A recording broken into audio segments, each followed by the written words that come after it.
Sejam bem-vindos mais uma vez ao curso do Professor Seca. Sou Mariana Brito e eu trouxe hoje mais um artigo que no anteprojeto de reforma do Código Civil vai trazer mais algumas alterações. O artigo de hoje é o artigo 1219, que trata sobre a indenização de benfeitorias necessárias e úteis do possuidor de boa-fé. Ele também trata sobre o direito de retenção.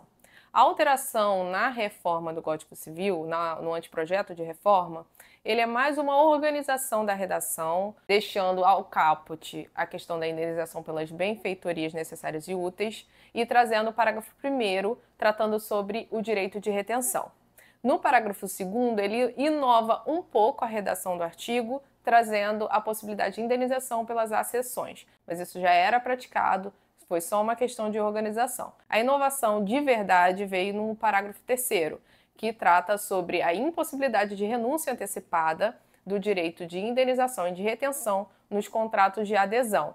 Quais são os contratos de adesão? Os contratos de adesão são aqueles que a gente não pode discutir a cláusula, que são geralmente feitos por empresas, grandes empresas, por construtoras, incorporadoras, que estabelecem previamente o conteúdo do contrato e você só assina. Então, nesses casos que você compra um apartamento, compra uma casa, um lote de uma empresa grande, que já vem com um contrato previamente estipulado, é nula a cláusula que estabelece a renúncia ao direito de indenização por benfeitorias ou acessões ou renúncia ao direito de retenção. Eu trouxe também a redação do artigo 1202, que é sobre a perda do caráter de boa-fé da posse.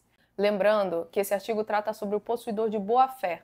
O possuidor de má-fé não tem direito a essa indenização e nem direito à retenção. Mas eu trouxe a redação do artigo 202 para esclarecer o momento em que o possuidor de boa-fé perde esse caráter e passa a ser possuidor de má-fé. O artigo 1202, na redação atual, dispõe que a posse de boa-fé só perde esse caráter no caso e desde o momento em que as circunstâncias façam presumir que o possuidor não ignora que possui indevidamente. O que tem acontecido atualmente na jurisprudência? Tem se entendido que você perde o caráter de boa-fé quando você é notificado ou citado em ação judicial em que se discute o caráter da sua posse.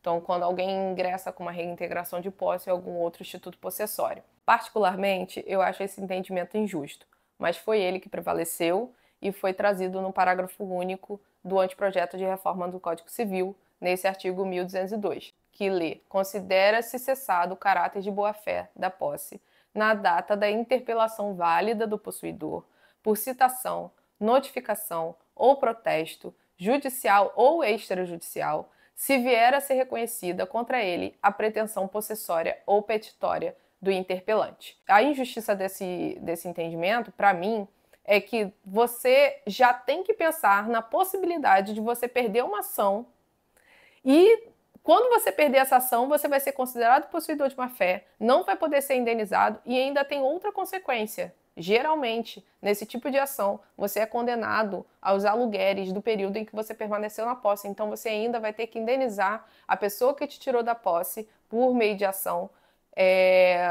pelos frutos daquele imóvel que ele deixou de perceber, que no caso é o aluguel. Então, aqui ainda é um pouco pior, porque ele traz a questão da notificação extrajudicial. Então, você é considerado possuidor de má-fé até mesmo quando você é notificado extrajudicialmente pela pessoa que entrou com a ação. Então, ela mandou uma notificação extrajudicial, a partir daquele momento já começa a incidir, caso você perca a ação, os aluguéis que você vai ter que indenizar essa pessoa. Esses são os artigos que eu trouxe hoje para debate.